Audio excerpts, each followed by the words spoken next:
Que a paz do Cristo esteja conosco. Mais uma vez nos encontramos, mesmo à distância, mas com certeza, como nós sempre temos falado nesses momentos difíceis, unidos em pensamentos e sentimentos, para mais uma vez juntos pensarmos, refletirmos sobre a grandiosidade da nossa querida doutrina espírita.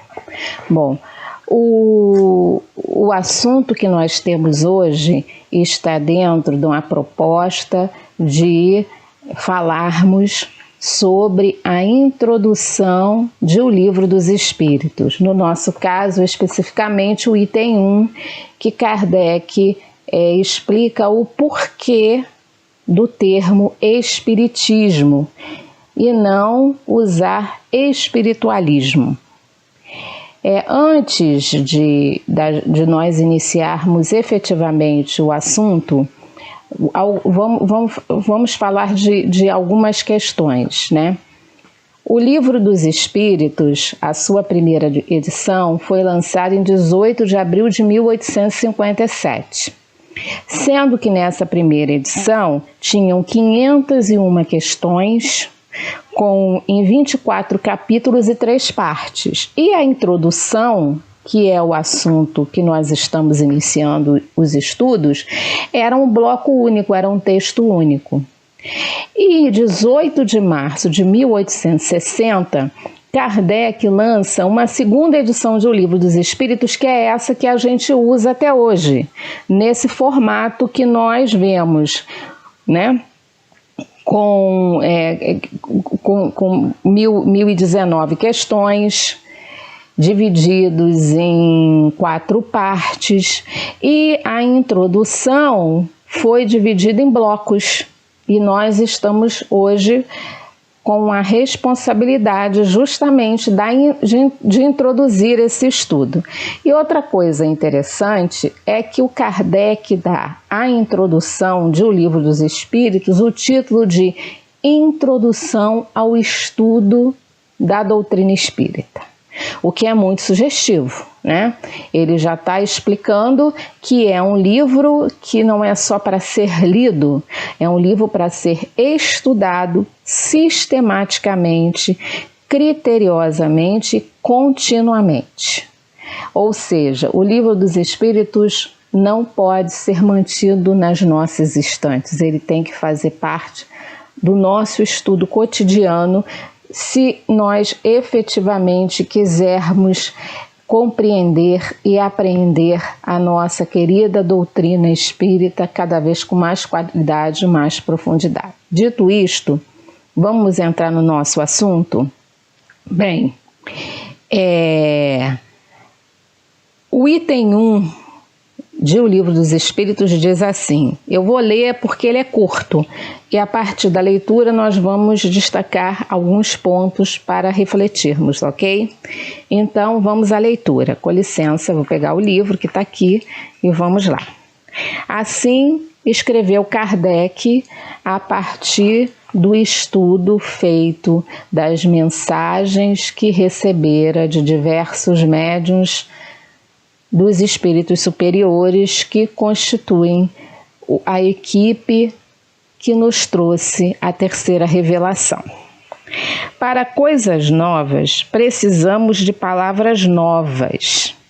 Assim o exigem a clareza da linguagem, para evitarmos a confusão inerente ao sentido múltiplo dos mesmos termos.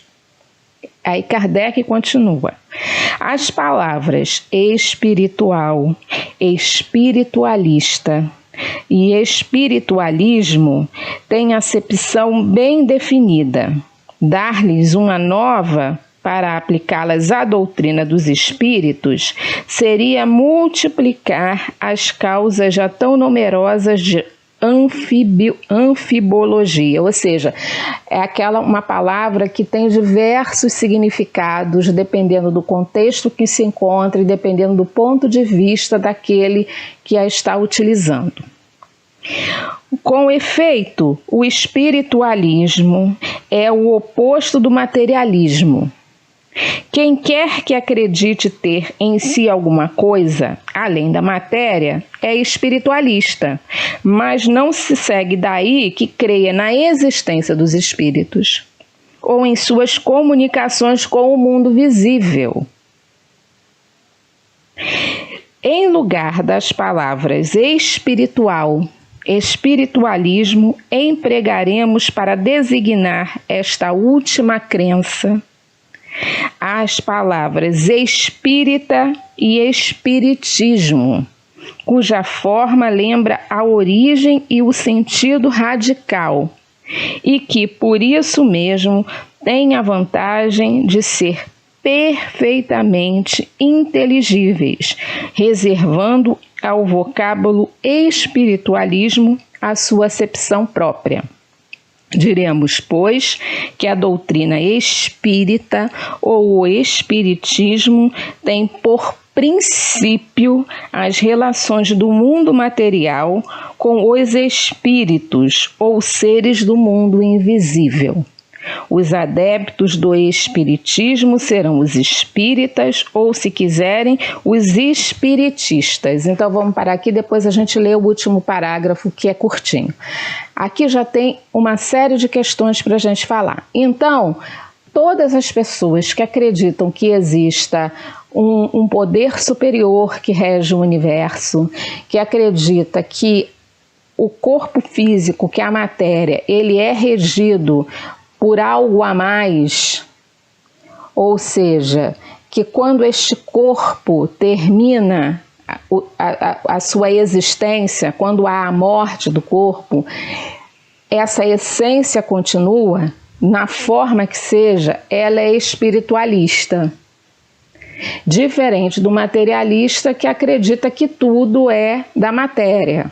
Ou seja, morreu o corpo, tudo acaba. Que as faculdades das pessoas, as nossas faculdades, ou seja, as emoções, os sentimentos, a inteligência, a emoção, os nossos pensamentos, as nossas percepções, as nossas sensações, são secreções do cérebro. Apenas isso. O espiritualista já acredita ao contrário, que há uma essência que faz com que esse cérebro funcione, podemos dizer assim. Sem essa essência, esse cérebro não funciona, logo esse corpo não tem mais o porquê existir, tá? Então, materialismo é nesse sentido. Então, todas as crenças, todas as seitas, todas as concepções do mundo, inclusive individuais, que acredite que há algo mais, esta pessoa é um espiritualista. Muçulmanos, católicos, protestantes, umbandistas, candomblecistas, hinduístas, panteístas, espíritas são espiritualistas, porque acreditam num poder superior que rege o universo, no caso que a gente geralmente denomina por Deus, e acredita que nós somos uma essência mais do que uma secreção do cérebro, que pode ser alma, espírito, luz, o que seja. Então, todos se contrapõem ao materialismo, mas a doutrina espírita ou espiritismo, esta concepção que o Allan Kardec organiza e que nos é entregue a partir de 18 de abril de 1857, com o lançamento de O Livro dos Espíritos, tem algo mais. Por quê? Porque é um corpo de doutrina, cujos princípios básicos e fundamentais são indestrutíveis e se encandeiam.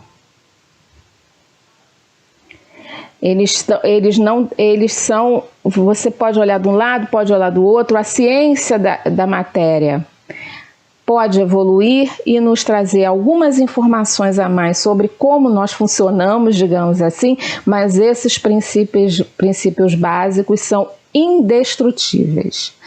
Tanto que como é que Allan Kardec conceitua e define a doutrina espírita. Isso está lá no preâmbulo do livro O que é o Espiritismo, que nós vamos ler. Assim, Kardec nos fala: o Espiritismo é ao mesmo tempo uma ciência de observação e uma doutrina filosófica. Como ciência prática, ele consiste nas relações que se estabelecem entre nós e os espíritos. Como filosofia, compreende todas as consequências morais que dimanam dessas relações. E aí ele complementa: o Espiritismo é ao mesmo tempo ciência e filosofia de consequências morais. Então, é isso basicamente que Kardec está nos colocando aqui. E aí, daqui surge mais uma observação e uma ponderação. Não existe espiritismo kardecista.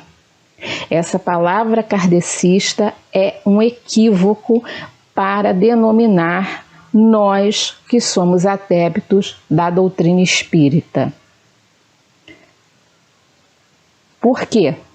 Aí nós vamos lá ao cabeçalho de O Livro dos Espíritos, que ele citou aqui. Quando a gente abre o Livro dos Espíritos, a primeira expressão que a gente lê é filosofia espiritualista.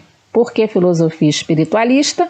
Porque nós já falamos, a doutrina espírita acredita numa força superior, que a questão é Deus, que é o princípio básico, o alicerce de todos os outros princípios, causa primária, inteligência suprema, criador, incriado de todas as coisas, misericordioso, justo e bom, onipotente, onisciente, onipresente, e uma coisa importantíssima, imaterial. O Espiritismo desmaterializou Deus. Não temos ainda condição de entendermos a essência de Deus pela nossa pequenez, na nossa condição ainda de espíritos imperfeitos, que é um termo, que é uma designação que a doutrina espírita nos traz, que é a questão da escala espírita, tá? Mas não é o assunto da noite. E aí ele continua, o Livro dos Espíritos. O que contém o Livro dos Espíritos? Os princípios da doutrina espírita. Sobre o quê? Sobre a imortalidade da alma, a natureza dos espíritos e suas relações com os homens, as leis morais, a vida presente, a vida futura e o porvir da humanidade, segundo o ensinamento dado pelos espíritos superiores, com o auxílio de diversos médiuns, recebidos e coordenados por Allan Kardec. Por isso que não é kardecista. Por quê? Porque cada palavra que a gente encontra na codificação espírita, ou seja, em O Livro dos Espíritos, O Livro dos Médiuns, o Evangelho segundo o Espiritismo, o Céu, o Inferno e a Gênese, são ordenados e coordenados por Kardec das mensagens que ele recebeu dos espíritos superiores através de vários médiuns. Não estamos tirando hipótese alguma o mérito do nosso codificador, muito pelo contrário. Um indivíduo que consegue organizar um corpo de doutrina com a robustez e a beleza que é cada texto contido nos livros da codificação, além de o que é o Espiritismo e tudo aquilo que ele nos traz nas revistas espíritas, é um espírito de escola reencarnado. Tanto que ele teve a grandiosidade de deixar de lado a sua personalidade, então, da época, e assumir o pseudônimo Allan Kardec, para não misturar com a beleza e a grandiosidade dessa doutrina. Um companheiro, uma pessoa que consegue apagar a sua personalidade em nome do Cristo, porque a doutrina espírita é o consolador prometido pelo Cristo, como a gente costuma falar, o Evangelho redivivo, ou seja, é trazer aquilo que o Cristo já nos trouxe para a atualidade e complementando aqui toda a grandiosidade e a excelsidade da Boa Nova de Jesus. Então, dito isso, vamos voltar para o nosso assunto. O Espiritismo tem um grande articulista que poucos nós conhecemos, que se chama Deolindo Amorim. Deolindo Amorim é um dos grandes vultos do Espiritismo no Brasil, que nos trouxe pensamentos, artigos, posições de excelência que consolidaram o Espiritismo, que mantiveram as suas bases, os seus alicerces firmes. Então, Deolindo Amorim, ele nasceu na Bahia em 1906 e desencarnou aqui no Rio de Janeiro em 1984. Ele nasceu em família que não era espírita, de católicos, protestantes e etc. Mas quando ele vem para o Rio de Janeiro, como a maior parte daqueles que adentram a doutrina espírita, insatisfeito com as respostas que tinha das outras religiões, ele, em 1935, foi apresentado ao Espiritismo e se achou ali.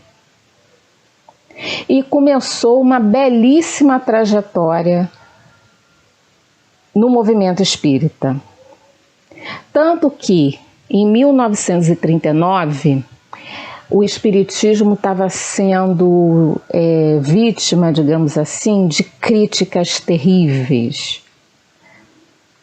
Deolindo Amorim teve a coragem de organizar o primeiro congresso de jornalistas e escritores espíritas realizados na cidade do Rio de Janeiro, para que juntos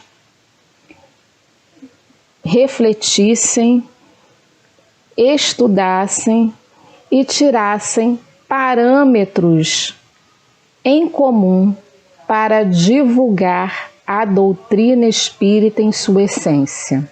Vejam a importância desse companheiro. Em 1948, também aqui na cidade do Rio de Janeiro, Leopoldo Machado realizara o primeiro Congresso de Mocidades e Juventudes Espíritas. E Deolindo Amorim foi um dos companheiros fiéis que ajudaram Leopoldo Machado nessa empreitada do início ao fim. E em 1957, Deolindo Amorim fundou o ICEB, que é um Instituto de Cultura Espírita do Brasil, que até hoje funciona. Para termos uma ideia, teve à sua frente, até o seu desencarne, o professor Jorge Andréa, uma organização espírita importantíssima que até hoje existe, como a gente já falou, e que promove a divulgação e o estudo da nossa doutrina de forma extraordinária. Deolindo Amorim tem alguns livros, dentre os quais o Espiritismo e os Problemas Humanos, Espiritismo e Africanismo, Espiritismo à Luz Crítica, o Espiritismo e as Doutrinas Espiritualistas, do qual a gente vai tirar um trecho que bem sintetiza o que o nosso codificador nos traz sobre Espiritismo e Espiritualismo. Assim fala Deolindo Amorim. Um dos aspectos que caracteriza bem a doutrina espírita, precisamente porque estabelece a diferença entre o espiritismo e as outras doutrinas imortalistas, é a sua organização, a sua contextura de princípios, que é o que a gente já falou e é aquilo que Kardec coloca no cabeçalho. Por quê? Aí vai lá no conceito e na definição de espiritismo. Porque todas as conclusões, tudo que contém na codificação, Kardec nos trouxe a partir do estudo, da análise minuciosa de diversas mensagens que ele recebera dos espíritos superiores. Quando Kardec nos fala de Deus, quando ele coloca, ele sistematiza todo aquele estudo sobre Deus, não é achismo, não é algo que surgiu, não é algo do maravilhoso e do sobrenatural. São conclusões tiradas a partir do estudo sério, sistematizado, introdução ao estudo da doutrina espírita, daquilo que os espíritos superiores trouxeram para ele.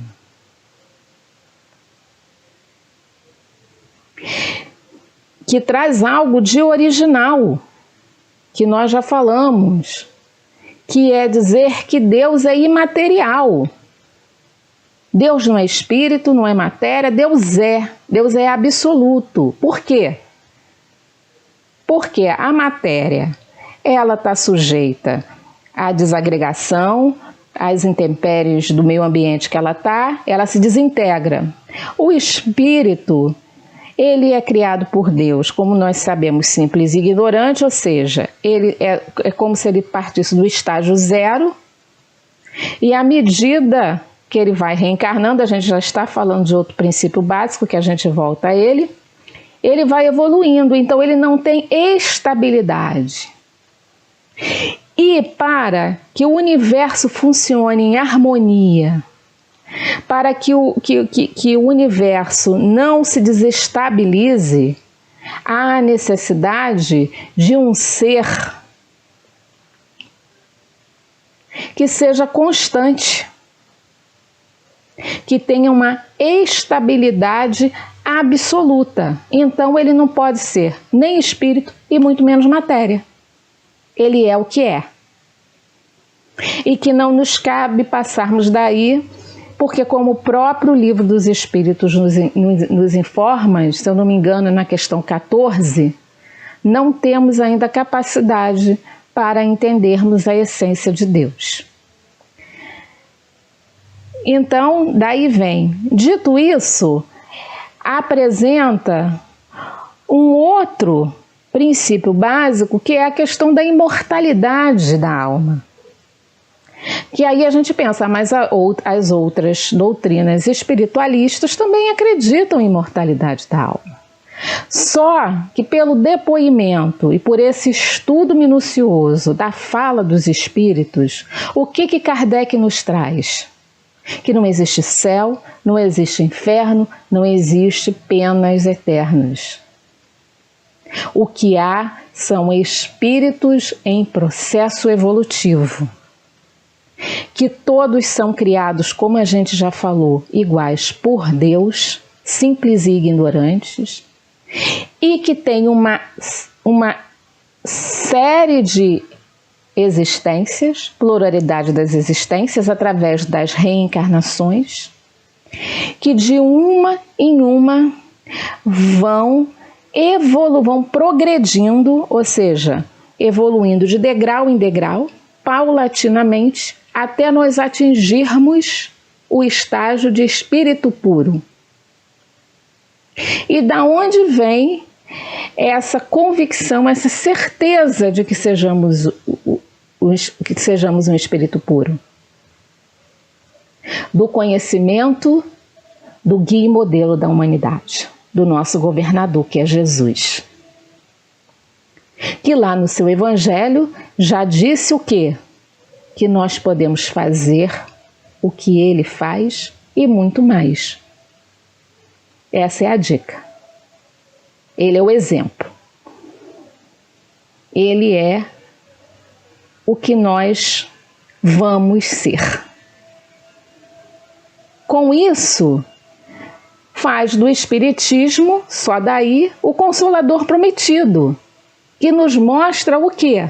Que é a outra questão que o Espiritismo nos traz de novo, podemos dizer assim. Vamos usar outra palavra, de singular, que é o porquê da dor. Por que nós temos que passar pelas vicissitudes, pelos problemas, pelas situações complexas e difíceis da vida? E aí a gente usa um termo que nós aprendemos numa palestra do nosso companheiro Álvaro Crispino sobre reencarnação. São ferramentas pedagógicas de Deus, para que possamos o quê? Despertar em nós a nossa essência divina, que são as virtudes que nos tornarão seres humanos de bem. Pois, se somos criados à imagem e semelhança do nosso Pai, que é o amor, que é a misericórdia, que é o bem absoluto, logo, nossa essência é nos tornarmos seres de bem.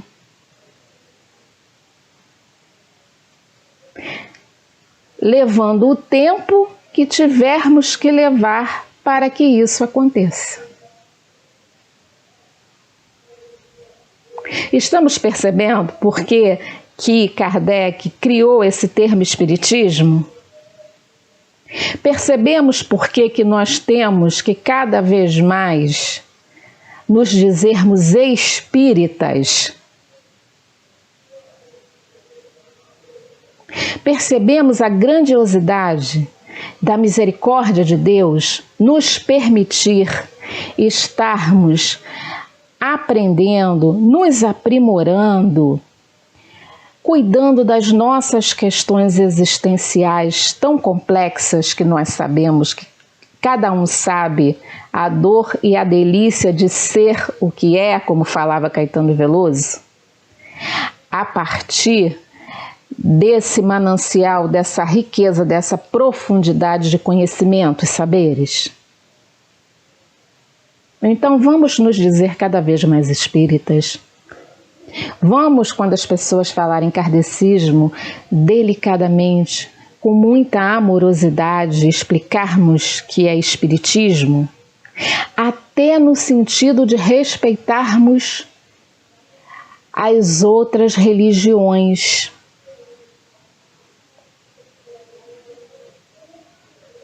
Porque quando nós nos dizemos espíritas, e que o espiritismo é o espiritismo, que não existe, por exemplo, espiritismo umbandista, espiritismo candomblecista, espiritismo kardecista, nós estamos tomando uma atitude de tolerância religiosa, como se nós falássemos assim, não, a Umbanda é Umbanda e tem o seu valor e tem a sua importância.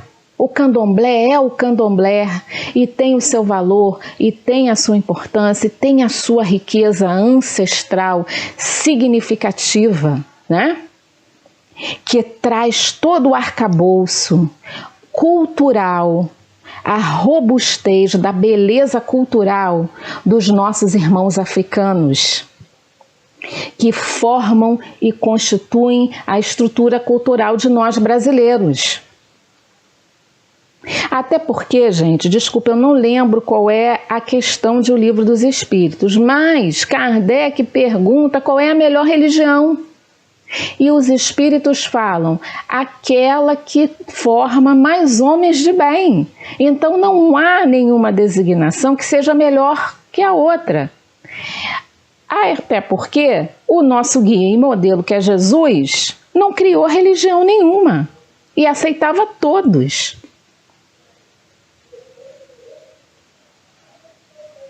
Então, olha a grandiosidade que Allan Kardec nos traz e nos faz refletir ao colocar esses questionamentos e logo no início, o pontapé inicial do que ele vai apresentar na obra base da doutrina espírita, que é o Livro dos Espíritos.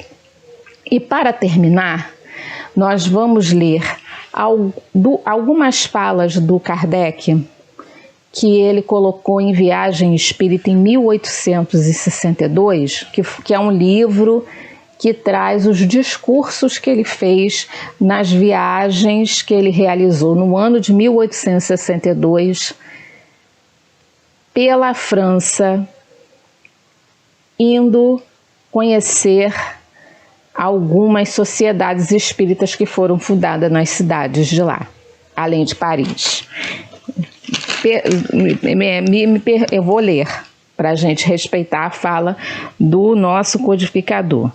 Então, Allan Kardec, logo no início, chamado Impressões Gerais, lá em Viagem Espírita em 1862, nos fala o seguinte: o espiritismo não é apenas uma questão de fatos, mais ou menos interessantes ou autênticos para divertir os curiosos.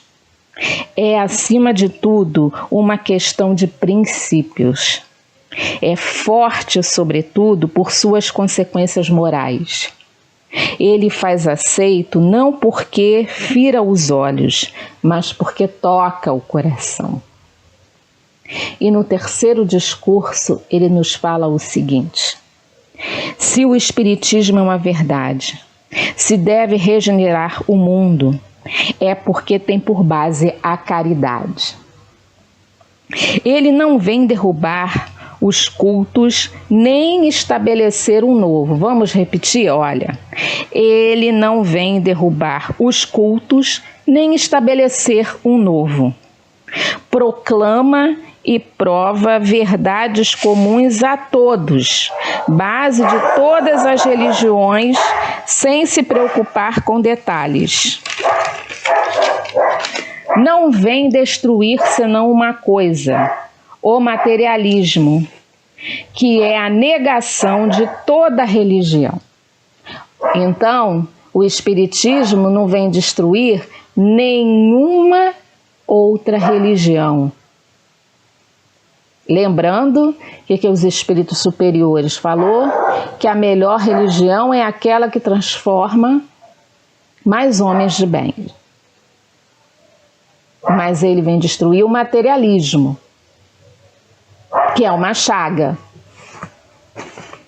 que é a causa principal de tanto vazio existencial que nós estamos vendo hoje em dia. Lembremos, nós estamos no Setembro Amarelo.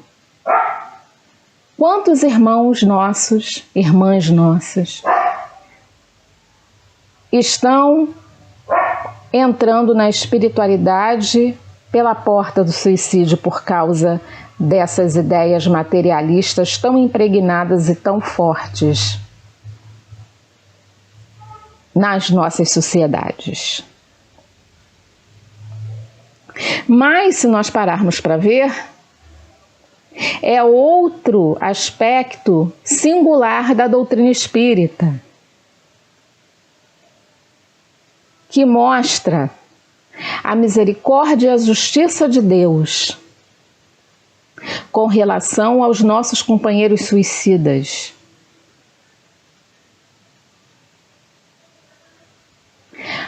ao acolhê-los nos seus trabalhos mediúnicos, nas suas preces, etc., etc., mostrando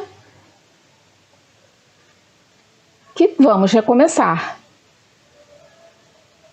que nada está perdido,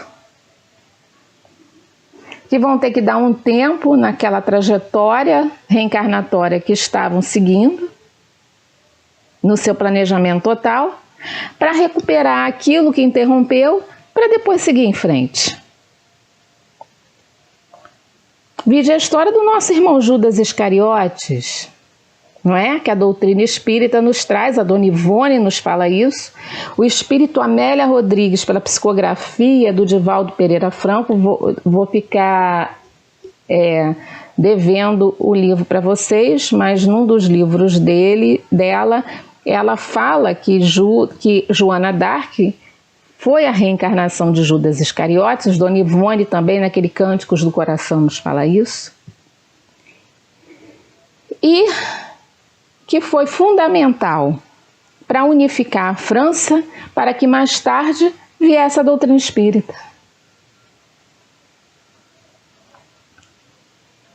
Além de mostrar que Jesus pediu a Maria Santíssima que acolhesse Judas, e todos quantos entrassem à porta da vida verdadeira, da vida espiritual, pelo suicídio. Continuando. Não vem destruir senão uma coisa, ele repete, o materialismo. Não vem pôr abaixo senão um templo, o do egoísmo e do orgulho, mas vem dar uma sanção prática a estas palavras do Cristo, que são toda a sua lei. Amai ao próximo como a ti mesmo. Por isso que precisamos sim ter a nossa inteligência abastecida, mas muito pouco valor tem todo o conhecimento que a gente adquire pelo estudo, se ele não tocar o nosso coração. Se nós não mirarmos a nossa atenção para o bem, se não vibrarmos pelo nosso próximo, torcermos para que todos nós, enquanto humanidade, caminhemos para o Cristo. É essa a essência moral da doutrina espírita, que é consolidar o trabalho de Jesus, como ele mesmo disse, e encontramos no livro Boa Nova do Espírito Humberto de Campos, pela psicografia de Chico Xavier, que ele viera em persona à Terra para consolidar o reino de Deus no coração de todos nós. E essa é a missão principal da doutrina espírita. Muito obrigado e que a paz, o amor e a misericórdia de Jesus esteja com todos nós. Que assim seja.